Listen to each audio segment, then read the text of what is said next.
Francis Bacon তিনি বলেছিলেন, যদি বিজ্ঞান কম জানেন আপনি তাহলে নাস্তিক হবেন, তবে বিজ্ঞান সম্পর্কে গভীরভাবে জানলে আপনি তখন মহান সৃষ্টিকর্তাকে বিশ্বাস করবেন। আর এই জন্যই বিজ্ঞানীরা ঈশ্বরের বিভিন্ন ধারণাগুলোকে বাদ দিচ্ছেন, কিন্তু তারা ঈশ্বরকে বাদ দিচ্ছেন না। তারা ঈশ্বরের বিভিন্ন ধারণাকে বাদ দিচ্ছেন, লা ইলাহা আল্লাহ ছাড়া, ইল্লাল্লাহ। আমার লেকচার শেষ করার আগে আমি পবিত্র কোরআনের একটি আয়াতের উদ্ধৃতি দিচ্ছি, যেটা শুরুতে বলেছিলাম। সূরা ফুসিলাতের 53 নম্বর আয়াতে উল্লেখ করা হয়েছে যে সানুরিহিম আয়াতিনা ফিল আফাকি ওয়া ফি আনফুসিহিম হাত্তা ইয়াতাবায়ানা লাহুম আন্নাহুল হক ওয়া লাম ইয়াকফি বিরাব্বিকা আন্নাহু আলা কুল্লি শাইইন শাহীদ। তাদের জন্য আমার নিদর্শনগুলো দেখাবো বিশ্বজগতে আর তাদের নিজেদের মধ্যে, ততক্ষণ পর্যন্ত যতক্ষণ না তাদের কাছে সুস্পষ্ট হয় যে এটাই সত্য। ওয়া আখির দাওয়ানা আলহামদুলিল্লাহি রাব্বিল আলামিন।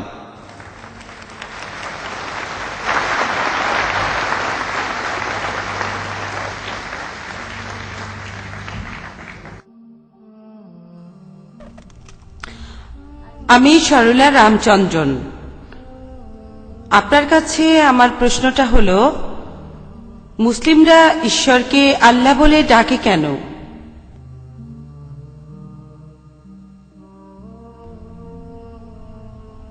বোন, আপনি প্রশ্ন করলেন আমরা মুসলিমরা ঈশ্বরকে কেন আল্লাহ বলি।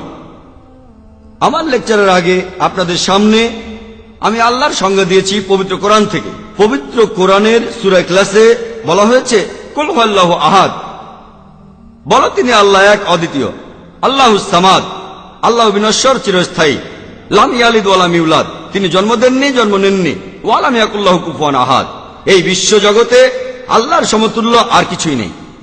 তবে কোরআন এছাড়াও বলছে, সূরা ইসরার 110 নম্বর আয়াতে উল্লেখ করা হয়েছে, বলা হয়েছে, কুলিদুল্লাহ আবদুর রহমান আইয়ামা তাদউ ফালাহুল আসমাউল হুসনা, তাকে তোমরা আল্লাহ বলে ডাকো বা রহমান, তোমরা তাকে যে নামেই ডাকো না কেন, সব সুন্দর নামগুলো তো তারই। একই কথা যে সব সুন্দর নামগুলো আল্লাহ তাআলার, এটা কোরআনে সূরা আরাফের 180 নম্বর আয়াতে উল্লেখ করা হয়েছে, সূরা হাশরের 24 নম্বর আয়াতে উল্লেখ করা হয়েছে, এছাড়াও সূরা তাহার 8 নম্বর আয়াতে উল্লেখ করা হয়েছে। বলা হয়েছে যে সব সুন্দর নামগুলো আল্লাহ তাআলার, তবে এই সব নামে আপনাদের মনে কোনো ছবি ভেসে উঠবে না, নামটা হবে একটা সুন্দর নাম। আমরা মুসলিমরা কেন সর্বশক্তিমান ঈশ্বরকে গড না বলে আল্লাহ বলে সম্বোধন করি? কারণ আরবি শব্দ আল্লাহ একটা বিশুদ্ধ শব্দ। ইংরেজি শব্দ গড, এটাকে বিকৃত করা যায়। যদি গডের সাথে এস জুড়ে দেন সেটা হবে গডস, গডের বহু বচন। আল্লাহর সাথে এস জুড়তে পারবেন না, আল্লাহর কোনো বহু বচন নেই, আল্লাহ শুধু একজন, কুল হুয়াল্লাহু আহাদ, বলো তিনি আল্লাহ এক অদ্বিতীয়। যদি গডের সাথে DESS যোগ করেন সেটা হবে গডেস, একজন মহিলা ঈশ্বর। মহিলা আল্লাহ বলে কিছু নেই, বা পুরুষ আল্লাহ। আল্লাহ তার কোনো লিঙ্গ নেই। বড় হাতের জি দিয়ে গড লিখলে সেটাই সত্যিকারের গড, ছোট হাতের জি দিয়ে গড লিখলে সেটা মিথ্যে গড। আল্লাহ কেবলমাত্র একজনই ইসলামে, কোন নকল আল্লাহ নেই, একজন সত্যি আল্লাহ। যদি গডের সাথে ফাদার যোগ করেন সেটা হবে গডফাদার, সে আমার গডফাদার, সে আমার অভিভাবক। আল্লাহর সাথে আব্বা লাগাতে পারবেন না বা ফাদার লাগাতে পারবেন না। আল্লাহ আব্বা বা আল্লাহ ফাদার বলে কিছু নেই ইসলামে।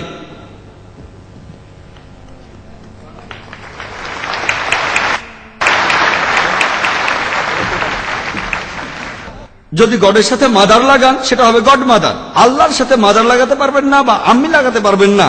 আম্মি আল্লাহ বলে কিছু নেই ইসলামে।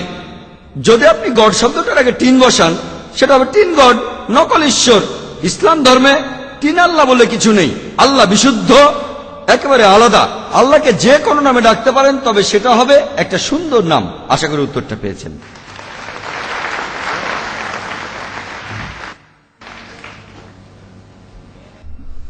আসসালামু আলাইকুম, আমার নাম তাজিম দবির। আমার প্রশ্নটা হলো, অরুণ শরীফ বলেছেন যে কোরআনের 4 নম্বর সূরায় 11 ও 12 নম্বর আয়াতে উত্তরাধিকারীদের সম্পত্তি ভাগাভাগির কথা আছে। সব অংশ যোগ করলে 1-এর বেশি হয়।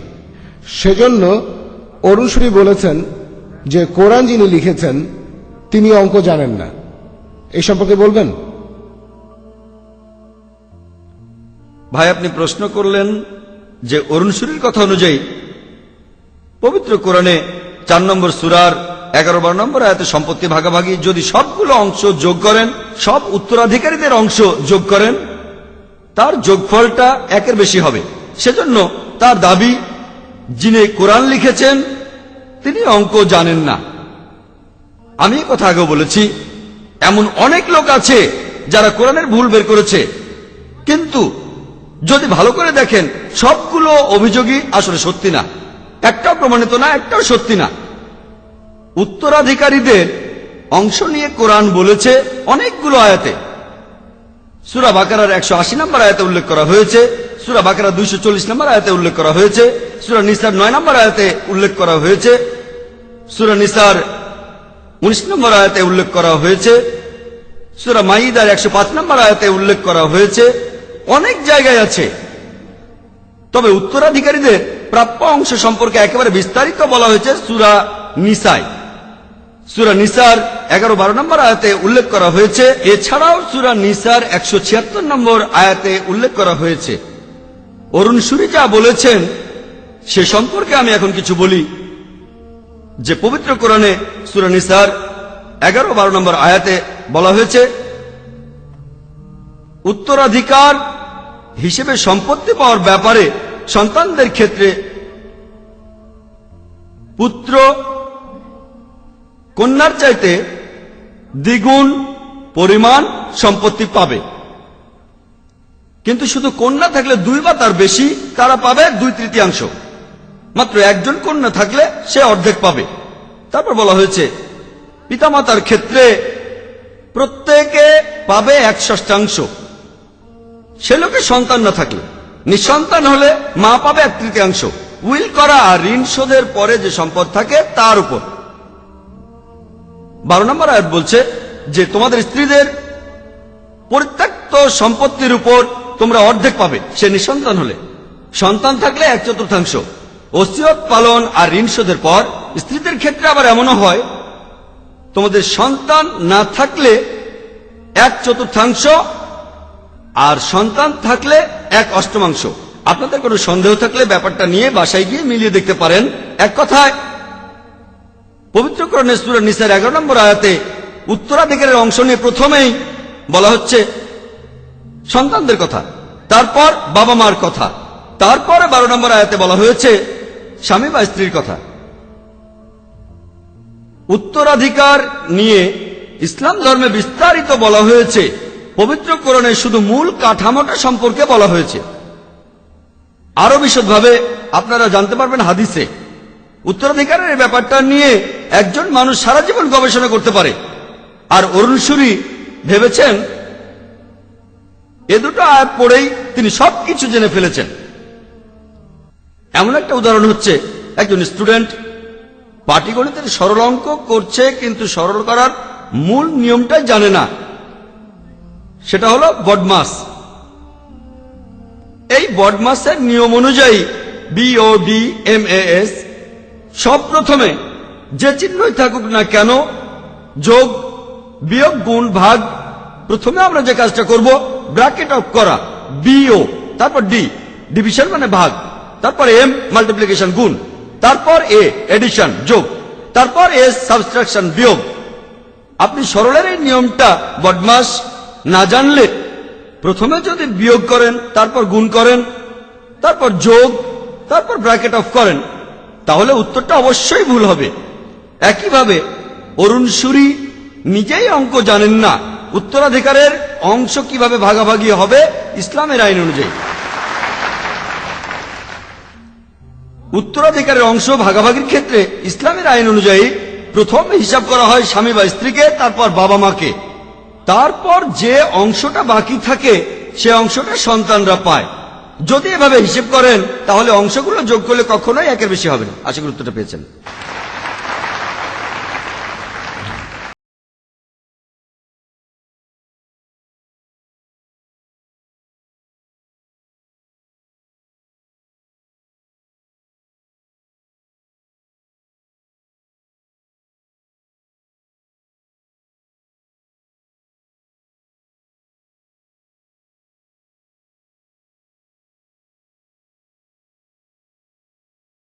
সালে ইসলাম গ্রহণ করি। আমার বাবা মাকে কিভাবে বোঝাবো যারা এখনো খ্রিস্টান যে নবীজি মোহাম্মদ সাল্লাল্লাহু আলাইহি ওয়াসাল্লাম বাইবেল থেকে নকল করে পবিত্র কোরআন লেখেননি? বোন একটা প্রশ্ন করলেন যে তিনি গ্রহণ করেছেন ইসলাম, তিনি ইসলাম ধর্ম গ্রহণ করেছেন, আগে তিনি খ্রিস্টান ছিলেন। আমি আপনাকে অভিনন্দন জানাই। 3 বার, একবার না। নাস্তিককে একবার জানিয়েছিলাম,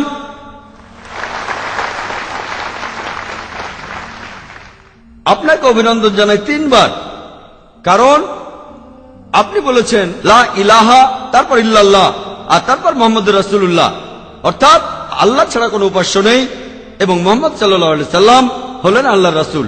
আমি আপনাকে অভিনন্দন জানাই। আপনি প্রশ্ন করলেন যে কিভাবে প্রমাণ করবেন, কিভাবে আপনার আত্মীয় স্বজনকে বোঝাবেন যে পবিত্র কোরআন নকল করা হয়নি, কোরআনের কথা অন্য কোনো বই থেকে নেওয়া হয়নি অথবা বাইবেল থেকে। আমি আগেও বলেছি এটা ঐতিহাসিক সত্য যে নবীজি নিরক্ষর ছিলেন, এতেই সব প্রমাণিত হয়। আর পবিত্র কোরআন বলছে, সূরা আরাফের 157 নম্বর আয়াতে উল্লেখ করা হয়েছে যে তারা অনুসরণ করে সেই নবীকে, সেই রাসূলকে অনুসরণ করে, নিরক্ষর নবী যার উল্লেখ আছে তাদেরই গ্রন্থে তাওরাত ও ইনজিলে। আপনি যদি বাইবেল পড়েন, এটার উল্লেখ আছে বুক অব আইজায়াতে 29 নম্বর অধ্যায়ের 12 অনুচ্ছেদে, আসমানি কিতাব দেয়া হবে সেই নবীকে যে পড়তে জানে না। কোরআন বলছে তাদের ধর্মগ্রন্থই আছে, আপনারা যদি বাইবেল পড়েন দেখতে পাবেন আইজায়ার 29 নম্বর অধ্যায়ের 12 অনুচ্ছেদে যে পশ্চিমারা অভিযোগ করে যে নবীজি বাইবেল থেকে কপি করেছেন, নাউজুবিল্লাহ, তারা এটা বুঝতে পারে না যে আমাদের নবীজির সময়কালে কোনো আরবি বাইবেল ছিল না। প্রথম সবার আগে ওল্ড টেস্টামেন্টের যে আরবি অনুবাদটা করা হয়েছিল সেটা লিখেছেন আর সেডিয়াস গাউন, এবং সেটা 900 সিতে, অর্থাৎ কমন এরা, নবীজি মারা যাওয়ার 200 বছরের পরে। আর নিউ টেস্টামেন্টের প্রথম আরবি অনুবাদটা করা হয়েছিল, এটা ছাপিয়েছিলেন আরপিনিয়াস 1616 খ্রিস্টাব্দে। নবীজি সাল্লাল্লাহু আলাইহি সাল্লাম মারা যাওয়ার প্রায় ধরেন 1000 বছর পরে। আমি এটা মানি কোরআন আর বাইবেলের মধ্যে কিছু কিছু ব্যাপারে বেশ মিল আছে। তার মানে এই না যে পরের জন আগের জনেরটা কপি করেছে। ব্যাপারটা এমনও হতে পারে তারা দুজনেই অন্য কোনো উৎস থেকে পেয়েছেন সেটা। আল্লাহ সুবহানাহু ওয়া তাআলার সবগুলো আসমানি কিতাবেই কিছু কমন নির্দেশ আছে, এক ঈশ্বরের কথা। কিছু আদেশ একই রকম। আগের আসমানি কিতাবগুলো ছিল একটা নির্দিষ্ট সময়ের জন্য, আর একথা আমি আগেই বলেছি, কিতাবগুলোর কথা বদলে গেছে, কথাগুলো বিকৃত করা হয়েছে, আর অনেক কথা মানুষই লিখেছে, তারপর সেগুলোকে এখানে জুড়ে দিয়েছে। মানুষের বানানো কথা এর মধ্যে জুড়ে দিয়েছে। তবে তারপরেও কিছু কিছু ব্যাপারে বেশ মিল দেখা যাবে। আর শুধুমাত্র এই মিলগুলো দেখেই এটা বলা ভুল হবে যে নবীজি মুহাম্মদ সাল্লাল্লাহু আলাইহি সাল্লাম বাইবেল থেকে নকল করেছেন। তাহলে তো এটাও বোঝায় যে ঈসা আলাইহিস সালাম নাউজুবিল্লাহ ওল্ড টেস্টামেন্ট থেকে কপি করেছেন। ওল্ড আর নিউ টেস্টামেন্টের কথাতে অনেক মিল আছে। এই দুই পক্ষেরই উৎস আসলে একটা।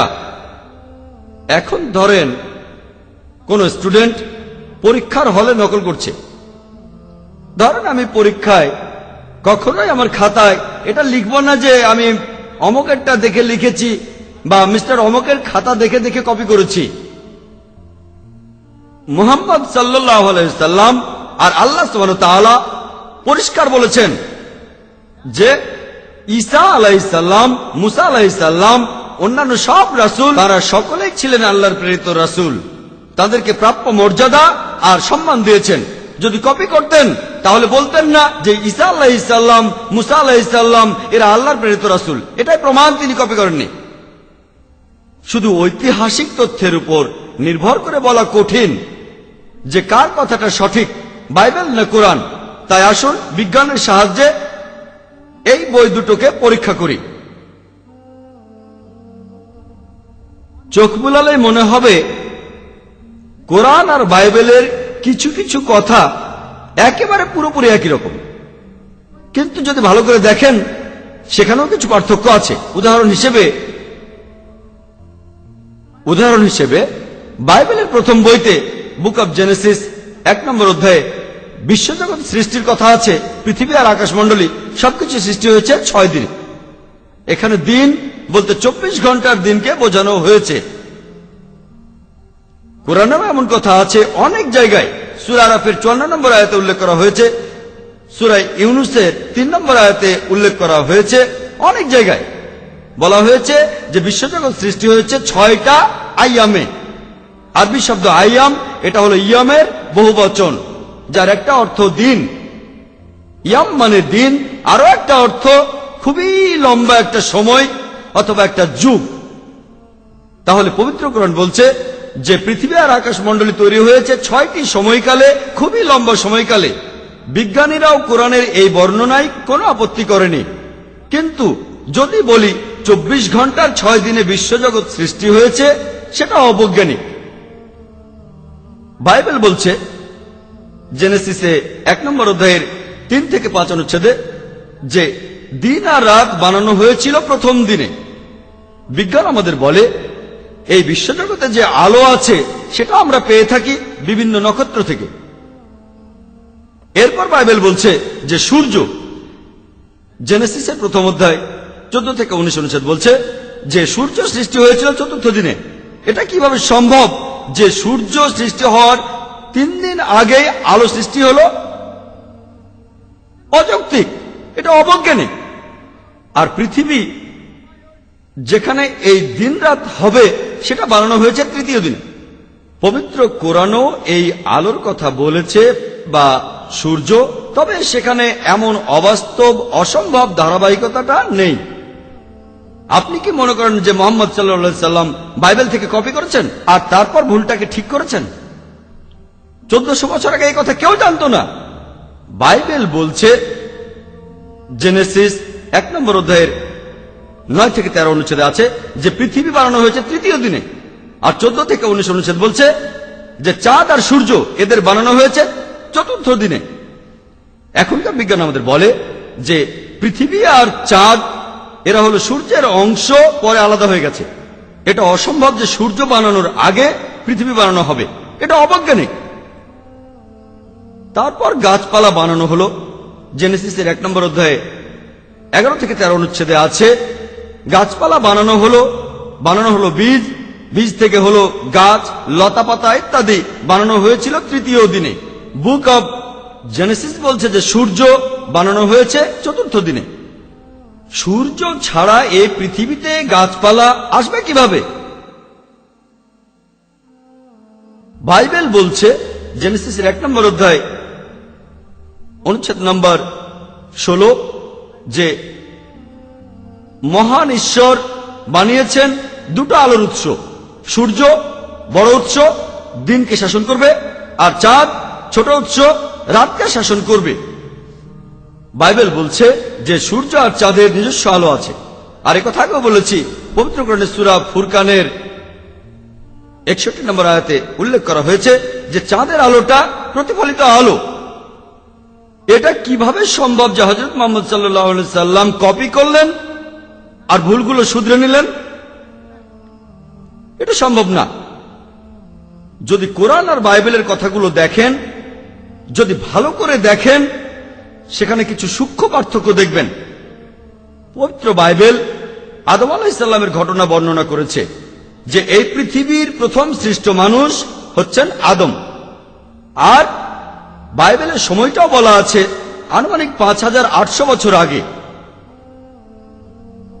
বর্তমানে বিজ্ঞানীরা বিভিন্ন প্রত্নতাত্ত্বিক আর নৃতাত্ত্বিক প্রমাণ থেকে বলেন যে পৃথিবীর প্রথম মানুষ কয়েক লক্ষ বছর আগে এসেছিল।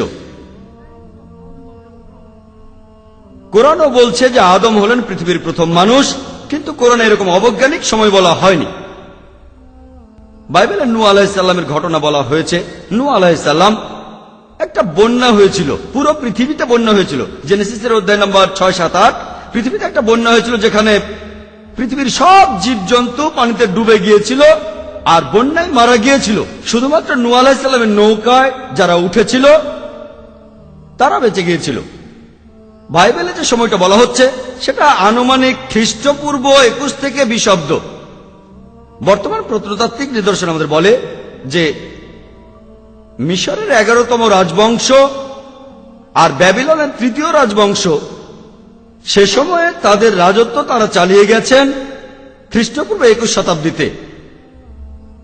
নূহ নবী সম্পর্কে কোরআনও বলেছে প্রায় একই রকম বন্যার কথাও, কিন্তু এখানে সময় বলা নেই।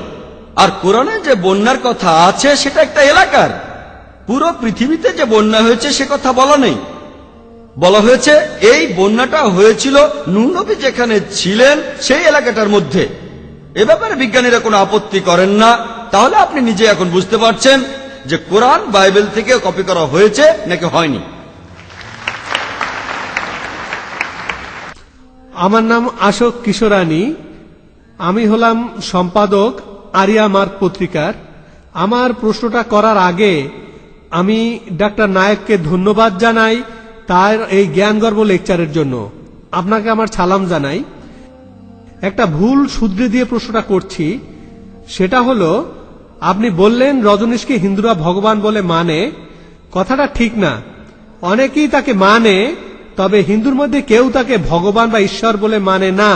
কারণ আমাদের ধর্মগ্রন্থে স্পষ্ট লেখা আছে ঈশ্বর হলেন অবিনশ্বর, নিরাকার, অজন্ম, অমর, স্বনির্ভর। আপনি ঈশ্বরের যে গুণগুলি বললেন সেগুলো আমরাও মানি। এবারে আমার প্রশ্নটা হলো, পবিত্র কোরআনে উল্লেখ করা হয়েছে যে আগে অনেক রাসূল আর আসমানি কিতাব আল্লাহ তাআলা বিভিন্ন সময় বিভিন্ন জাতির বিভিন্ন দুর্যোগময় সময়ে পাঠিয়েছেন। এখন এই সব রাসূল আর আসমানি কিতাব এগুলো তো আপনারা বিশ্বাস করেন, সেই হিসাবে বেদ শাস্ত্রকে কি আপনারা আসমানি কিতাব বলে মানেন? আর হিন্দু ধর্মে যেসব অবতার আছেন তাদের কি বিশ্বাস করেন? হিন্দু ধর্মের এই সব ধর্মগ্রন্থ আর অবতারদের কি আপনারা আল্লাহর প্রেরিত বলে মানেন?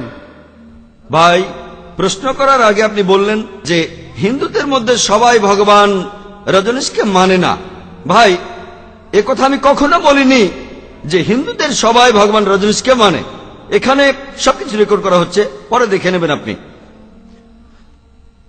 আমি বলেছি কিছু লোক ভগবান রজনীশকে ঈশ্বর মানে। এখানে কিছু ভুল বোঝাবুঝি হয়ে গেছে আপনার আমার মাঝে। এ কথা কখনো বলিনি যে সব হিন্দুই তাকে মানে। আমি জানি হিন্দুরা কি মানে, আমি তাদের ধর্মগ্রন্থ পড়েছি। আর ভাই প্রশ্ন করলেন, প্রশ্নটা খুব সুন্দর ছিল যে আমি কি এটা মানি। পবিত্র কোরআন বলছে আল্লাহ অনেক দূত পাঠিয়েছেন, অনেক আসমানি কিতাব। আমি কি বেদে বিশ্বাস করি? আমি কি বেদ শাস্ত্র মানি আর অন্যান্য দূতদের আমি মানি কি না? এটাই প্রশ্ন।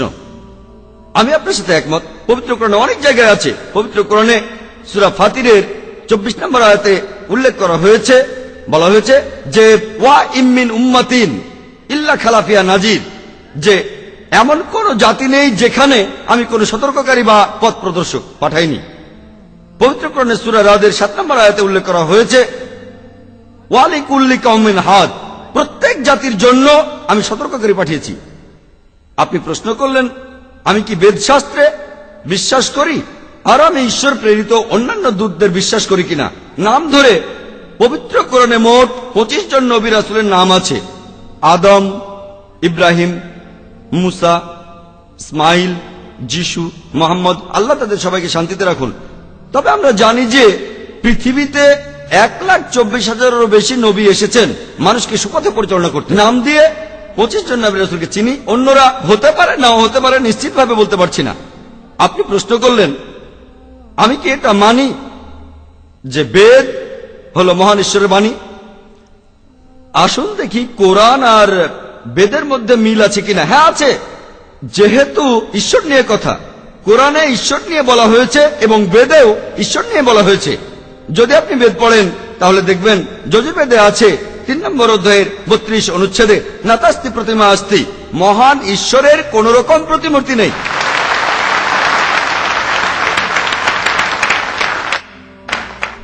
যজুর্বেদ বলছে 32 নম্বর অধ্যায়ের 3 অনুচ্ছেদে মহান ঈশ্বর হলেন নিরাকার। এরপর যজুর্বেদের 40 নম্বর অধ্যায়ের 8 অনুচ্ছেদ বলছে ঈশ্বরের কোনো প্রতিমূর্তি নেই, কোনো শরীর নেই। যজুর্বেদে আছে 40 নম্বর অধ্যায়ের 9 অনুচ্ছেদে বলছে যারা প্রাকৃতিক বস্তুর পুজো করে তারা অন্ধকারে প্রবেশ করে। এরপর বলা হচ্ছে আন্ধাত্মা প্রবিশ শান্তি ইয়া আসাম্ভূতি উপাস্তে।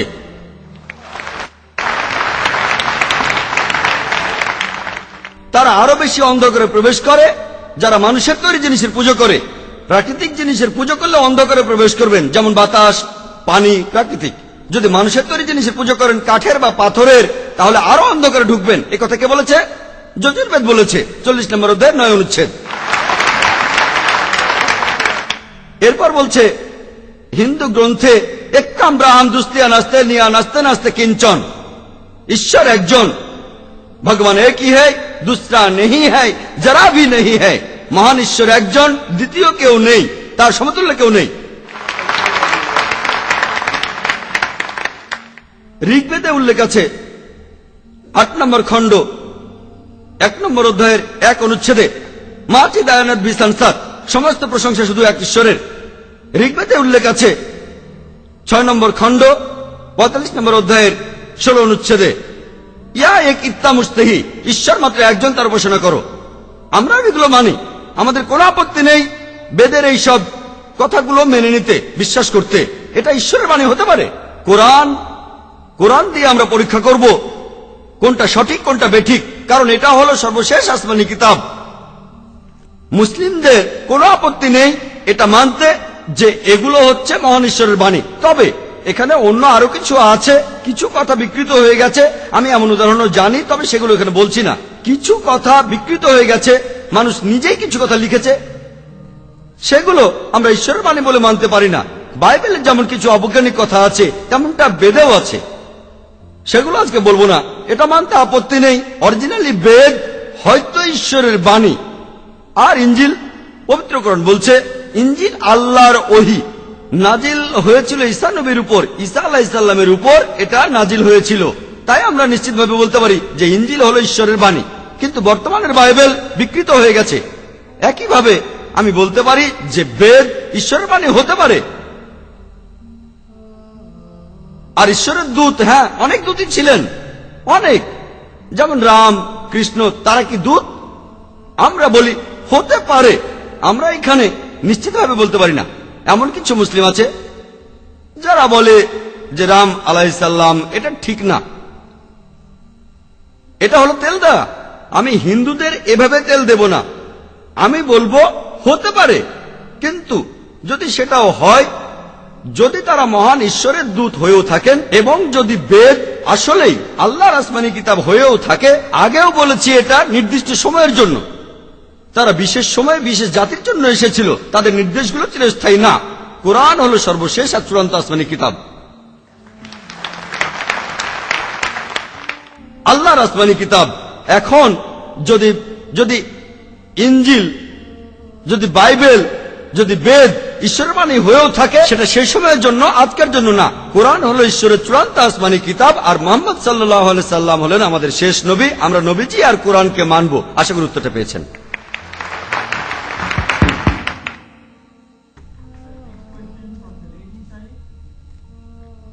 আমার নাম মেহনাজ সৈয়দ, আমি একজন স্টুডেন্ট। আমার প্রশ্ন হলো, কে আল্লাহকে সৃষ্টি করেছে?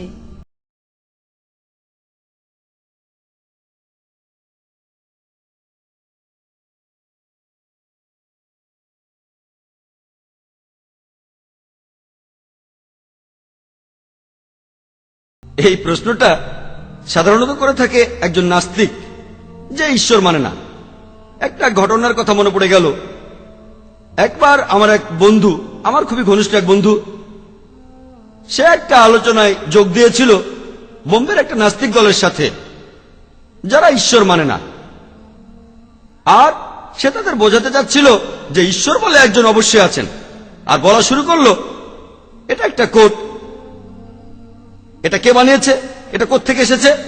তারা বললো এটা দর্জি বানিয়েছে। ভালো, এটা একজন বানিয়েছে। এটা একটা বই, এটা কোত্থেকে এসেছে, এই বইটা কোত্থেকে এসেছে, এই কলমটা কোত্থেকে এসেছে। এভাবে আমার বন্ধু এটা প্রমাণ করলো সবকিছুর সৃষ্টিকর্তা আছে। গাড়ি বানানো হয়েছে ফ্যাক্টরিতে, ফ্যাক্টরি কে বানিয়েছে, হয়তো কোন ইঞ্জিনিয়ার, ইঞ্জিনিয়ারকে কে বানিয়েছে। এভাবে সে বোঝালো সবকিছুর সৃষ্টিকর্তা আছে। তারপর সে প্রশ্ন করলো সূর্য কে বানিয়েছে, চাঁদ কে বানিয়েছে। এভাবে প্রশ্ন করতে করতে সে বলল আপনারা কি মানেন সবকিছুর স্রষ্টা আছে। সেই নাস্তিকের দল তখন তাকে বলল আমরা এটা মানব যে সবকিছুরই একজন স্রষ্টা আছে, তবে একটা শর্ত যে আপনি আপনার মত বদলাতে পারবেন না, আপনি আপনার বক্তব্যটা বদলাতে পারবেন না। আপনার কথাটা আমরা মেনে নেব, কিন্তু আপনি আপনার কথাটা বদলাতে পারবেন না যে সবকিছুরই স্রষ্টা আছে। আমার বন্ধু খুশি হলো, খুব খুশি হলো। সে ভাবলো আমি সফল হয়েছি, আমি এই নাস্তিকদের খুব ভালোভাবে বোঝাতে পেরেছি। তারপর সে আবার প্রশ্ন করলো কে সূর্য সৃষ্টি করেছে, কে চাঁদ সৃষ্টি করেছে। সবকিছুর একটা স্রষ্টা আছে। আপনাকে এখন জানতে হবে চূড়ান্ত সৃষ্টিকর্তা কে। আমাকে আমার মা জন্ম দিয়েছেন, তাকে তার মা জন্ম দিয়েছেন। এভাবে প্রথমে কে সৃষ্টি করেছেন। তখন সে বলল প্রথমে যেসব সৃষ্টি করেছিল সেই মহান ঈশ্বর, আর ভাবল যে সে এদেরকে বোঝাতে পেরেছে। নাস্তিকরা তখন বলল আমরা ঈশ্বরকে মেনে নিলাম, এখন আমাদের এই প্রশ্নের উত্তর দেন কে ঈশ্বরকে বানিয়েছে। আমার বন্ধু তখন বড় একটা ধাক্কা খেল, সে উত্তর দিতে পারল না, একেবারে চুপ হয়ে গেল। সে সারা রাত ঘুমাতে পারেনি। পরের দিন সে আমার কাছে আসলো, তারপর আমাকে সেই ঘটনাটা পুরোপুরি খুলে বলল। আমি তখন বুঝলাম আমার বন্ধু সেখানে যে পদ্ধতিতে এগিয়েছে, অনেক বিশেষজ্ঞই সেভাবে ঈশ্বরের অস্তিত্ব প্রমাণ করেন। বিশেষজ্ঞরা এই যে পদ্ধতিতে বিভিন্ন প্রকার যুক্তি দিয়ে থাকেন সেটার নাম সেলফ অ্যানালাইসিস। Self analysis. যদি আমার লেকচারটা খেয়াল করেন, আমি আমার লেকচারে এই কথা কখনোই বলিনি যে সবকিছু স্রষ্টা আছে, কথা কখনোই বলিনি। যদি আমি এই কথা বলতাম তাহলে ট্র্যাপে পড়তাম। সত্যি বলতে এমন ক্ষেত্রে নাস্তিকদের প্রশ্ন করব, সেই নাস্তিকই আমাকে তখন উত্তর দেবে। যে প্রথম কার্যপ্রণালী জানবে সে হচ্ছে স্রষ্টা, উৎপাদনকারী। আমি এই কথাটা বলিনি, সেই বলেছে। যদি অন্য কেউ আমাকে প্রশ্নটা করত, ভাই জাকির, কে প্রথমে কোনো অজানা বস্তুর কার্যপ্রণালী সম্পর্কে বলতে পারবে, আমি তাকে বলবো যে সবকিছুরই যার একটা শুরু আছে, সৃষ্টি হয়েছে এমন সবকিছু, প্রথমে যে এই বস্তুর কার্যপ্রণালী সম্পর্কে বলতে পারবে সে হচ্ছে স্রষ্টা। আমি আমার যুক্তি ব্যবহার করছি, আমি আবার ট্র্যাপে পড়তে চাই না। যদি আমি এই উত্তরটা দেই যে প্রথমে এই সম্পর্কে কে বলতে পারবে, যে প্রথম কোন একটা বস্তুর মেকানিজম সম্পর্কে বলতে পারবে, যে বস্তুটা সৃষ্ট, যার একটা শুরু আছে, তিনি হলেন স্রষ্টা।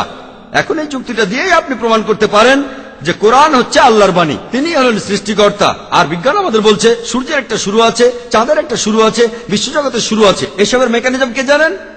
সৃষ্টিকর্তা আল্লাহ তাআলা। আপনি প্রশ্ন করলেন কে আল্লাহকে বানিয়েছে। এই প্রশ্নটাকে বলা যায় সেটার মতো আমার বন্ধু যেমন বলেছিল, সে বলেছিল যে আমার ভাই টম, সে হাসপাতালে ভর্তি হয়েছে, আর সেখানে সে একটা সন্তানের জন্ম দিয়েছে। আপনি কি বলতে পারবেন সেই সন্তানটা ছেলে না মেয়ে?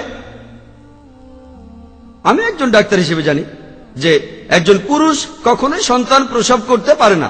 পুরুষদের বৈশিষ্ট্য হচ্ছে তারা কোন রকম সন্তান প্রসব করতে পারে না। এটা অযৌক্তিক প্রশ্ন। একইভাবে আল্লাহ সুবহানাহু ওয়া তাআলার সংজ্ঞা হচ্ছে আল্লাহ কখনোই জন্ম নেননি, আল্লাহর কোনো শুরু নেই। আপনি প্রশ্ন করলেন কে আল্লাহকে বানিয়েছে। এটা খুবই একটা হাস্যকর প্রশ্ন, যেমন আমার ভাই টম সন্তান প্রসব করেছে, সেটা কি ছেলে না মেয়ে? আশা করি উত্তরটা পেয়েছেন।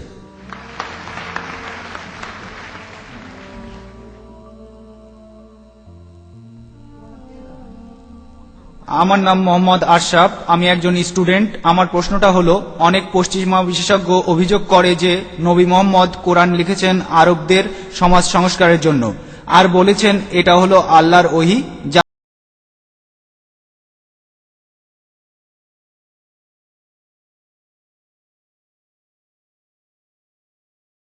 আর আমি আপনার সঙ্গে একমত যে কিছু পশ্চিমা বিশেষজ্ঞ তারা বলেছেন যে আমাদের নবীজি মোহাম্মদ সাল্লাল্লাহু সাল্লাম তিনি মিথ্যে বলেছেন, নাউজুবিল্লাহ, আর বলেছেন যে কোরআন আল্লাহর ওহী, যাতে করে সংস্কার করতে পারেন আরবদের।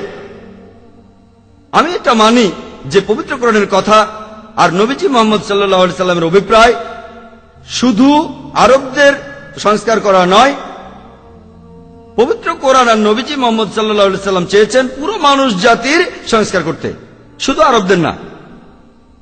যদি আপনি বলেন, আমরা অভিযোগটা ভালো করে দেখি, যদি নবীজি চাইতেন শুধুমাত্র আরবদের উন্নতি, তাহলে কেন একজন লোক অসৎ উপায়ে তাদেরকে সৎ বানাতে চাইবে?